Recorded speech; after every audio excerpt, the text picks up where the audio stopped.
Hello and welcome back to the Next Gen Racing YouTube channel for another preview. We haven't been seen since Cheltenham, but we're back again for one of the best nights of the year. It's Dubai World Cup night out in Dubai at Meydan. Really cracking card to look forward to. We'll also be looking at some of the all-weather finals day card. That will come at the end of this video, but Dubai World Cup is exactly where we are going to be previewing today. Jack, this always is an amazing card to be involved with. I'd love to actually head out there. I've still made it a goal to go out there, but what a night this can be. Yeah, 100%. You said before we came on, it's one of your favourite 2 days of the year with all of the finals day as well. It's a cracking 2 days, and hopefully we'll find a few winners in there. A few usually pop up at a double figure price, and I mean, you've got form from all over the world, so I'm looking forward to properly getting stuck into it. Absolutely, yeah. We're going to be covering mainly the turf races. We'll also have a look at the World Cup towards the end, and then you'll hear other selections, because as everyone knows, I do love a dirt race as well. So I'll be giving a few insights into those. But we start off with the 12:40 UK time out in Meydan, which is the Dubai Gold Cup. This is over 2 miles of Group 2 contest, where Tower of London's topping the market currently at 4-1, Trawlerman 5-1, Eldaroff and Siskany 6-1, Coltrane 7s, double figures. Bar these. Jack, I'll let you lead in first with this race. Who do you like? It's a tricky old race. I don't think the Dubai Gold Cup is really easy to usually pick a winner. Of course, you can understand why Tower of London is favourite after winning last time out, beating Enemy. You got Trawlerman in there after a break as well on a four-timer. Beat probably a below par Kyprios, I think it's fair to say, on Champions Day with an interrupted prep. It is a tricky race. You got the likes of Coltrane, who seems to be very consistent, but I'm sure Gio Vellotto has a big race in him. And I don't know if it's going to come here, but I can see him winning a Group 2. This is probably a Group 2 borderline Group 1, I think it's fair to say. But he was third last time out behind Tower of London. He came ridiculously wide round the bend there, of course, lumping a big old weight that day as well. I thought his race when he was fifth at Goodwood in the Goodwood Cup, he was just staying on. I think 2 miles is absolutely perfect for him. York as well, I thought when he beat Eldaroff, that was a pretty good performance as well. Ben Cohen's on board. He's 12-1. He's joining Gate 1 as well, so hopefully it'll be nice to get a decent position there as well. So it'll be Gio Vellotto for me at 12-1 in the first. Okay, a nice price to kick things off. I initially looked at this race and looked at Tower of London. There was no doubt that run at Riyadh was incredible. Sorry, Ryan Moore was top-notch aboard this horse. But it's not a race I'll be having a strong bet in. But one at a massive price at 100-1, Dorefmos is a huge price right down the bottom, ridden by Oscar Chavez. Now, I just find this horse fascinating because this horse has been running over a mile, 12 furlongs. We haven't actually seen this horse over 2 miles as of yet. And looking at the breeding of this horse, I don't think this horse will mind the step up in trip. I think we could see an improved performance. I'm not saying this horse will win, but I genuinely think we could see a massive performance. Last season was behind the likes of Global Storm and Kamari for the Godolphin Yard. That was over a mile and a half. I think up at 2 miles, it could be a fascinating one, but Oscar Chavez is probably one of the men to be with at the moment out in Meydan. He's had an incredible season out there.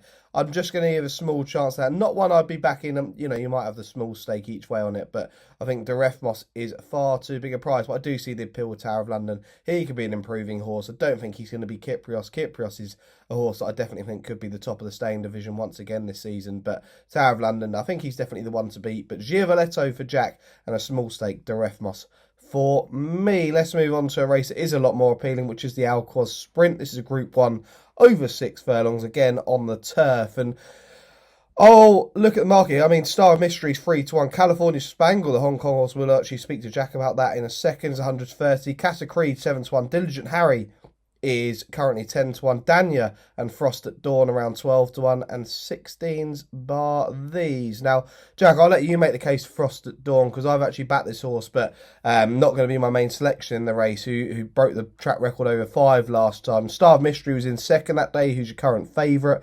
Now, Star of Mystery went off 4-9 that day, 9-4 on, which probably shows his ability. He had a really impressive 2-year-old campaign over in the UK, so he definitely has the ability, and potentially back up to 6 furlongs, we could see this horse to better effect. But the one I'm going to go with as a horse, again at 12-1, is Dania, last year's winner of the race. I just think this horse is actually quite unexposed over this trip. Actually, he is unexposed over this trip. This horse has only had 2 runs since that win in the Quoz last year, and they've both been over 7. Now, I don't think this horse quite sees out 7. I think a strongly run 6 is well suited to Danya. Like I say, if you actually discount his 2-year-old career, he's unbeaten over this trip. So I'd be quite interested in this horse going back to back. I know he's a 7-year-old in the field, but I wouldn't mind an older horse in this race. Older horses don't have the worst record in the world. So 12 to 1 about Danya. Jim Crowley back aboard. I think this horse will take all the beating. But Jack, I do understand the case that Frost at Dawn. Make that for me. Yeah, it's a tricky race. I just think it's a fascinating race. One of the most fascinating outcourses we've had in recent years, for sure. It usually feels like a below par sprint, but I think this year you've got like a really good mix there. You've got California Spangle dropping back to 6 furlongs, being in Hong Kong too long, start speaking meters now. California Spangle dropping back to 1,200 for the first time since 2022. You got Star of Mystery and Frost at Dawn, both the unexposed fillies in there. You got the more experienced Diligent Harry and Danya as well. It is a great race. Frost at Dawn will be the one for me. She's drawn perfectly in stall 1 as well. Mikel Barcelona gets on board. A little bit worried with how she's being campaigned. She ran over a mile on the dirt. She's run over 7, over 6, dropped back to 5 last time out. Mikel on board over the far side and set a course record there. Of course, Star of Mystery got a little bit hampered and flew home from the rear of the field. But there's no way Star of Mystery should be a quarter of the price of Frost at Dawn. Frost at Dawn set a course record, has the Maidan Magician Mikel Barcelona on board, drawn perfectly in stall 1. I know she has plenty to find probably with the likes of Casa Creed and even California Spangle and the likes of Danya. But I think she's very unexposed. She has hopefully heaps of potential stepping up to 6 furlongs again. And it looks like hopefully she's only going one way. So I think 12 to 1's a cracking each way price there. It's a very good race. California Spangle's interesting. To be fair, when he got entered, I thought he'd probably be around the 7-8 to 1 mark. He's had a horrendous season by his win last time out over 7 furlongs. He set a slow speed. Brenton Avdulla gave him an absolute peach from the front and he kicked clear. Galaxy Patchy finished second in the Hong Kong Derby. But 3 runs ago on New Year's Day, when he was 7th of 8th, over 7 furlongs in a Group 3 there, the early fractions he set were actually slower than a Class 5 on the same day and a Class 4 on the same day. And he still couldn't keep up the gallop. So he just hasn't been the horse that he has been of old. And I know he went and won the Group 1 last time out over 7, but dropping back to 6, they'll try and dictate from stall 5 and hopefully try and make all for them. But I just can't be having California Spangle at such a short price. And likewise, Star of Mystery. I think I understand the case for Star of Mystery. She's definitely improving. But Sam, there's no way she should be 3 to 1 and Frost at Dawn should be 12 to 1, surely. No, I completely agree there. I mean, the interesting one is the fact that Frankie Dettori's taking the ride on Star of Mystery for Charlie Happy. William Buick is riding out in Maidan week. I'm not sure if anyone knows the reason behind that. You can let us know in the comments if you do know. But I'm surprised Buick's not aboard the horse, but we'll just wait and see. There'll probably be a reason behind it that I have not found yet. We move on to the next turf race, which is the 3:10 UK time. It is the Dubai Turf over 1 mile, 1 furlong. Group 1 contest with Doe Juice is the current 3 to 1 favourite on a bit of a drift here. Measured time is 5 to 1. Lord North, God, it'd be some story to see this horse do it again. 8 to 1. Danon Beluga is 10 to 1. Luxembourg is 10 to 1. Voyage Bubble 12 to 1. And 14's Bar. Jack, just after mentioning Danon Beluga, I need about 2 minutes just to pause and think about things. Do you want to start on this race? I actually think we might fall out over this race a little bit, you know. Last year we were both all over Danon Beluga. For those of you watching who didn't watch last year, we thought he was pretty much a good thing stepping back to the 9 furlong trip, and he came from a different postcode. I think he came from Saudi Arabia to finish 3/4 of the length, beaten by Lord North there, and he's a double figure price again, Sam, but I just don't think he's had as good a prep as he had last year. And I know he's still a respectable price at 10 to 1. Joe Moreira gets back on board. I'd love him to go and make redemption for last year. But, I mean, the 4th to Prognosis, the 4th to Equinox was probably his best run so far of the 3 that he's had.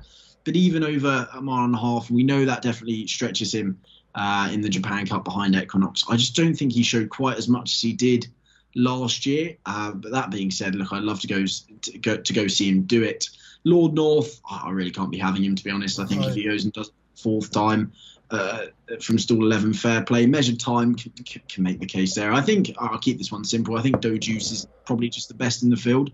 I know stepping back to the mile and a quarter trip probably could be a little bit of an issue, but I thought that winning the Arima Kinem was really impressive. Takatake had to make that move 5 wide home bend, and he stayed on pretty nicely. Takatake is back on board, and apparently he's working like an absolute train. I don't really take that too much into account. He should be able to get a nice position there. The only one I will give a shout out to is Voyage Bubble as well, who was just beaten by Romantic Warrior last time out, and he's a bigger price than Luxembourg, who was also beaten by Romantic Warrior. I think the 9 furlong trip for Voyage Bubble is perfect, so hopefully he can place behind Dojuice. Yeah, and Miguel Barcelona aboard Voyage Bubble. He was certainly one on my short list, but there were 2 horses that I had on my list for this race. And one of them is obviously Danon Beluga. Jack said it all. I've watched the replay of last year's run probably since it happened about 20 times. I don't know why I do it. It's like torture to myself. But I remember messaging you, Jack, and you could see how angry João Moreira was after the line. As if he thought he was on... Well, he probably was on the best horse in the race and probably should have won the race. And he was so angry. He sat so far back. He was one of the first off the bridle, actually, if you go and watch it.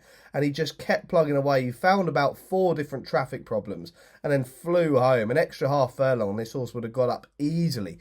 I'm with you in the fact that I would oppose Lord North. I'd let this horse happily go and do it again, but I cannot have this horse again. I wasn't even that impressed by the Winter Derby last time out, so that wouldn't be for me. But Danon Beluga, you say this horse hasn't had as good a prep. I don't know. It looks fairly similar on paper. The horse was never sort of winning races, but showed the ability that this horse over 9 furlongs could still be to the top level. I think the strong pace, which you always get in a Dubai Turf, just suits this horse. I'm hoping the Magic Man João Moreira doesn't sit too far off the pace this time around and kind of sit a bit more handy and doesn't run into as many traffic problems. But I think they're just coming back for redemption in this race. I think around 10 to 1, it's far too big. So the Beluga Whale would be for me. And the other one for me would be Factor Cheval at 20 to 1. Now, this horse ridden by Maxime Guillon. Jerome Rainier trains the horse, but this horse is consistent as ever. 2-3, 2-3, 2. Now, I think this horse is more ground versatile than people think. By Ribchester, who definitely was a versatile sire. Well, I mean, this horse was winning over on soft and quick ground. So I'd be definitely having a chance with Factor Cheval, who was last behind Big Rock, and then prior to that was behind Paddington. So this horse has some ability. 20 to 1 might be far too big. I think the horse is still improving. I think we could see a really, really nice horse here in Factor Cheval for the season coming. Maybe that'll be in France. Maybe it won't be tonight. But I think 20 to 1 is far too big each way about Factor Cheval. So Danon Beluga and Factor Cheval for me. Jack's going to be with Dojuice and a small mention for Voyage Bubble in the Dubai Turf. Right, we move on to the Sheema Classic. Now, this last year was won by the incredible Equinox. This is a Group 1 over 1.5 miles. And Liberty Island's topping the market at 9 to 4. Another Japanese raider. August Rodan is 11 to 4. Emily Upjohn 8 to 1. Stars on Earth 10 to 1. Junku is 12 to 1. 16s bar these. Now, Liberty Island could just well be a superstar in this field. This horse was unlucky, actually, not to be unbeaten before narrowly being beaten by Equinox. Well beaten by Equinox a few starts back. But I'm just looking at the form of this horse, and it's actually really, really strong. I think the time this horse was beaten was actually very unlucky. I think it was beaten by Ravel out in Tokyo. I went and watched that race back and thought the horse was unlucky. So the fact this horse has only been beaten by Equinox probably shows enough to say this worthy of being at the top of the market. And Japan, obviously, on this night have such a good record. But if you like the form behind Equinox, I've got a feeling that Jack may have found this horse as well. But it would be João Moreira once again on Justin Palace. I went back and watched this horse's form, and this horse was actually only narrowly beaten by Equinox as well. Okay, the form may not be as strong as Liberty Island, but was only a couple of lengths off Equinox. That was actually, I think, was what was it, a couple of starts back? And I thought this horse's form, it just reads really, really well. 16 to 1, it's also on drift, I don't understand it. But this horse reads really well on form. Is a 5-year-old on the field. I just think that you could see a good performance from Justin Palace. I think Liberty Island's the one to beat. I think Justin Palace is a great each way bet. August Rodan, who knows what he could bring on his first start. He again could be the superstar in the UK and Ireland this year. But I'll take a chance on the 2 Japanese raiders in Liberty Island and Justin Palace. Jack, who are you going to be with? I was smirking there because I think Justin Palace is probably my best bet of the whole week. I think he's an unbelievable price at 16 to 1. Wow. I know it's a really red hot race, but I just think there's a huge bit of hype around the top 2 in the market. Liberty Island, Triple Sierra winner, but look, what she really beaten. She was within 4 lengths of Equinox. Yeah, but hey, look, I'm not too deep into the Japanese Oaks form to look at all the other fillies.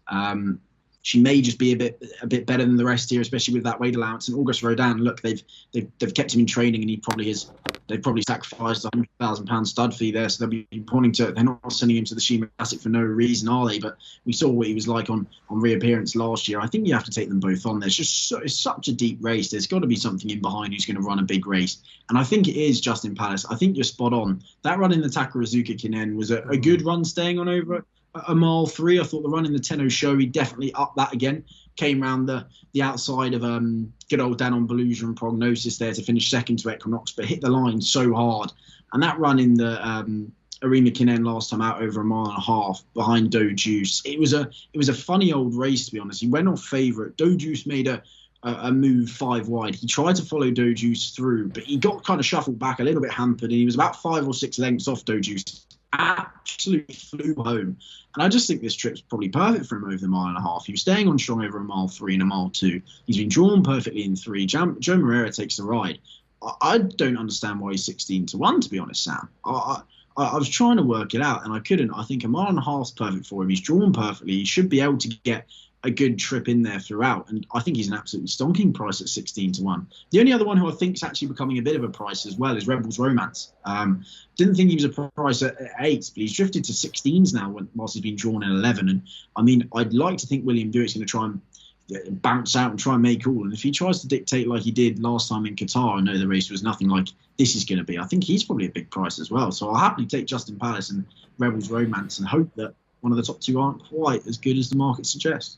Okay, yeah, look, Justin Palace is a massive prize in this field. Jack obviously more confident than I am, but I do think that Justin Palace is a good each way bet. But for me, Liberty Island, towards the top of the market, I think she could be tough to beat. You haven't got anything else, Jack, on the card of you that you want to discuss as of yet before we get into your weather finals day, or do you want me to crack on? I'll go through the Dubai World Cup with you, but other than that, that's main. Yeah, okay, yeah. Let's go. Let's do the Dubai World Cup now then, and then we'll do other selections on the dirt after. So Dubai World Cup market currently. Let me see if I can get it up. As at the moment I can't. There we go. So Dubai World Cup. This is over 10 furlongs. This is a Group 1. Obviously, this is the only race that we're properly covering on the dirt. Where Ushba Tesoro is 11-4, Kabir Khan is 4-1, Derma Satake is 5-1, Senor Buscador 8-1, Newgate 10-1, and 16-1. Bar these. I haven't got a massive strong opinion on the World Cup this year. I actually prefer some of the other dirt races out on the card in Meydan, and really my better bets come on the dirt, usually on the Meydan cards. But Laurel River is a massive price in here, who's 16-1, who I actually put up when this horse last won. Absolutely romped the field at a massive price, around 8-1. I put the horse up. And that I was really impressed by that. I did think this horse showed a lot of ability, even though this horse finished 7th prior to that. But I thought this horse was way too overpriced. Bhupat Seemar is obviously the man to be without in Dubai in Meydan. He's an incredible trainer and has plenty of winners out there. Targo Shea, top jockey. And I've got a feeling Laurel River might outrun the horse's odds at 16-1. Should hit the front and play a catch me if you can game. But Derma Satake would be for me, Jack, if I was to make a selection for the race. I actually thought the 5th behind Senor Buscador, that was actually out in Riyadh in the Saudi Cup. I don't think that's the worst form in the world. I think that, you're going to see these form reversed constantly now. It wouldn't surprise me. And you'll see all the top 5 in this market. I think 4 of them are actually running in different races, if not the same races. So this is a good form guide, but it wouldn't surprise to see these actually reverse form with each other. And Derma Satake, I actually thought was a bit unlucky. Stayed on really well. Kept on probably at a similar pace, but I thought this horse was coming home really nicely. I think this horse will be ridden a lot different. Lemaire's aboard. That's the man you're going to want in a race like this. And I think probably at 5-1, not a strong selection. That would be for me, that and Laurel River. But yeah, like I say, not a strong race and not one that I looked at in too much depth yet. Yeah, no, likewise, to be fair. I quite like the Laurel River shout. I think the fact Ushba Tesoro, Derma Satake and Senor Buscador all have the form with each other makes me think I kind of want to go for something else. And I just think the Kazakh horse, Kabir Khan, actually could have a good chance from stall too, Obviously be a great story, but I thought his rise has been so rapid. And the way he won at Meydan out in the Al Maktoum Challenge, I thought he used class that day.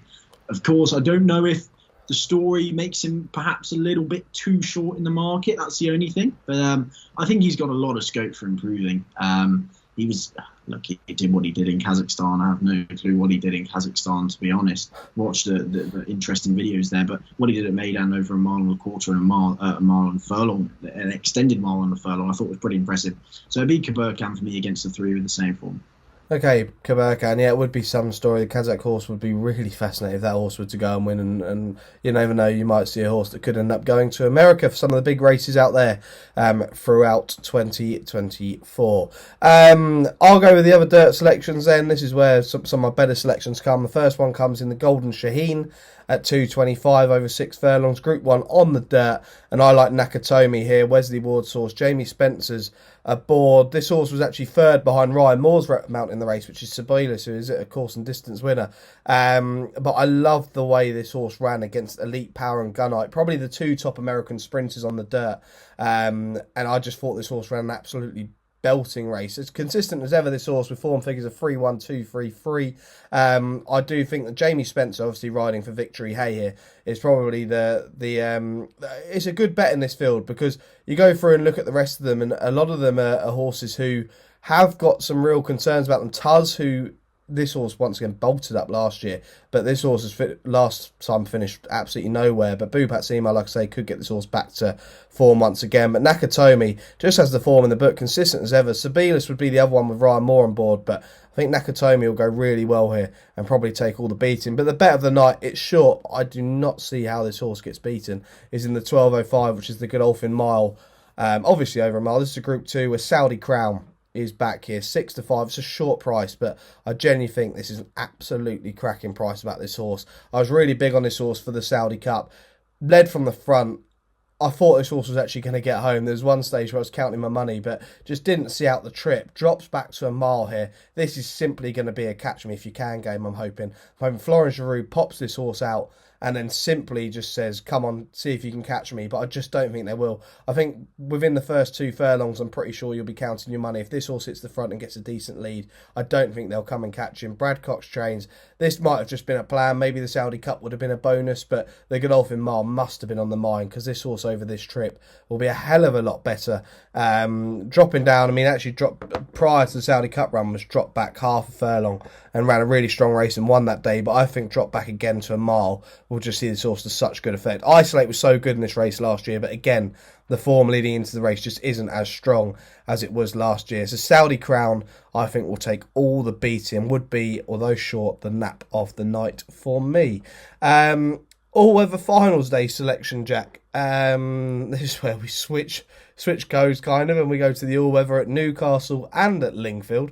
I'll start with you. What selections have you got with us? I've got one in the Easter Classic middle distance handicap, the 4:10 at Newcastle. And just quickly, you started off with a 100-1 selection to start off the video, and I thought, oh, here we go, we're on something here. And you finished with a 6-5 nap. Yeah, sorry. I can't believe it's gone downhill so quickly. I was thinking, here we go, this could be a day with some big prizes. Sam's back. There we go. Anyway, yeah, I know you're going to make a case for one, so I'll let you make a case for it in the Easter Classic middle distance handicap. I actually think the outside of the field, Base Note, is 40-1 in the race. He was second in it last year, but was 6 lengths clear of Harrovian. He's £5 higher, but that was his last run over the Newcastle Mile and a quarter. He was third to Rebels Romance and Elegant Man in December. The second to Tyrrhenian Sea. I don't think he's well handicapped off a mark of 105, but I think he's completely overlooked in the market. He's 40-1. The mile and a quarter trip should suit, and Harry Burns takes off £3. So Base Note for me at 40-1. Okay, Base Note, a massive price, 40-1. I like one in the same race, and actually the horse's form relates to another horse's form on the card, but the horse is called Hooking. This is probably the best all-weather horse out in France at the moment. Currently around 14-1. I looked at the price, I thought this horse was going to be around 10s. I thought it was well supported, but a slight drift on the horse.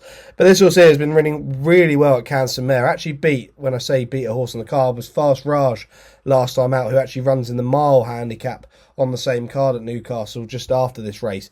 I wouldn't actually put you off a related double, as I like to call it, with regards to the form guide. And if Hooking were to win, then I think Fast Raj will go off a fairly short price and will be well supported. But this horse actually owned by Atletico Madrid and French forward Antoine Griezmann, which is fantastic. Whether he'll actually be making a trip to Newcastle, I'm not sure. There'll be transfer rumours everywhere if he were to make a trip over, I'm sure. But I just think this horse will just run a massive race. Aurelien Lemaitre, what a booking this is. A lot of people say this is just due to the fact that I love Christopher Head and he's Christopher Head's number one jockey. But if you actually go and look at Aurelien Lemaitre on the all-weather, he is absolutely mustard. He's lethal out on the all-weather in France.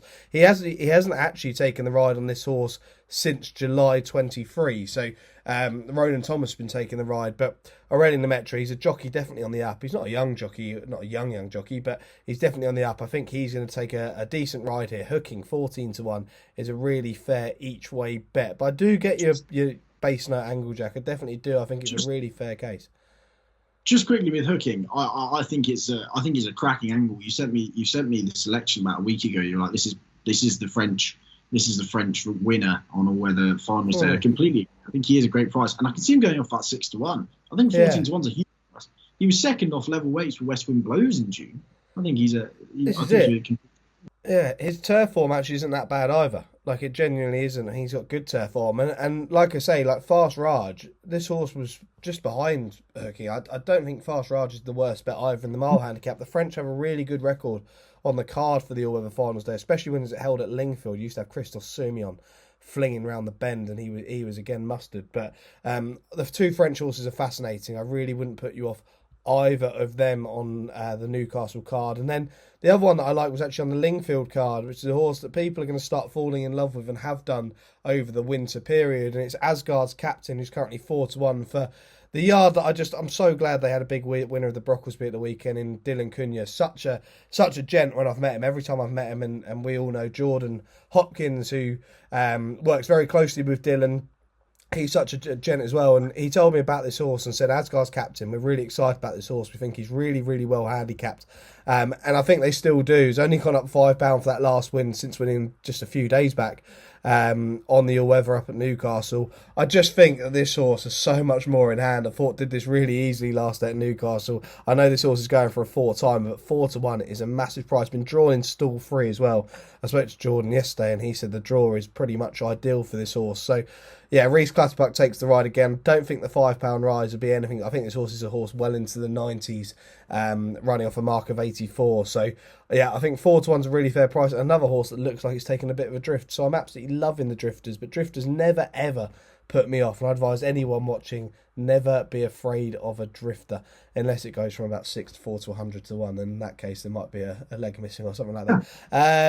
So there we go. That's the selections for the all-weather finals day and Dubai World Cup card. Jack, a best bet on the card for you? Ooh, I'm going to go for an each-way double, actually. Justin Palace in the Sheema Classic and Frost at Dawn in the Quoz. Blimey, that'll pay fairly big. I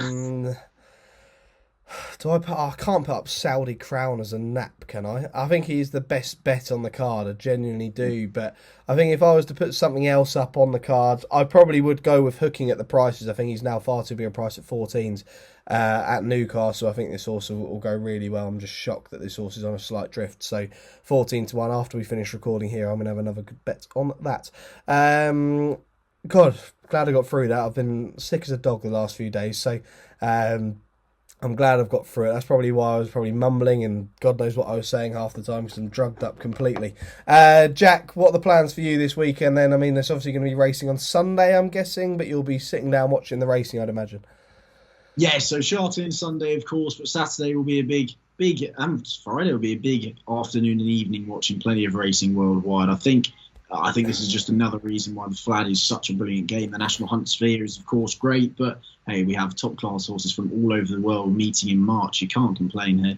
No, you really can't. I kind of like the flat season's really starting to kick in now. It really starts from about May onwards, like the big stars come out to play, but so good to have the Lincoln back at the weekend. Thoroughly enjoyed the meeting there. So there we go. That's it for this week's preview. We're going to be back again for another big festival. I'm not sure what festival comes around next. Probably Aintree. I don't know. We'll have Aintree coming up, won't we, for the Grand National? It'll be interesting to see how much form study Jack's managed to do on the Grand National this year. Not something I think in Hong Kong they'll be that interested in. But yeah, you'll be having a good look at the form, Jack, and it'll be fascinating to hear your selections in a few weeks' time. So there we go. If you do enjoy these videos, do give them a like, subscribe as always, get the comments in down below with any questions and your naps for the weekend, and we'll see you again very soon. Thanks for watching.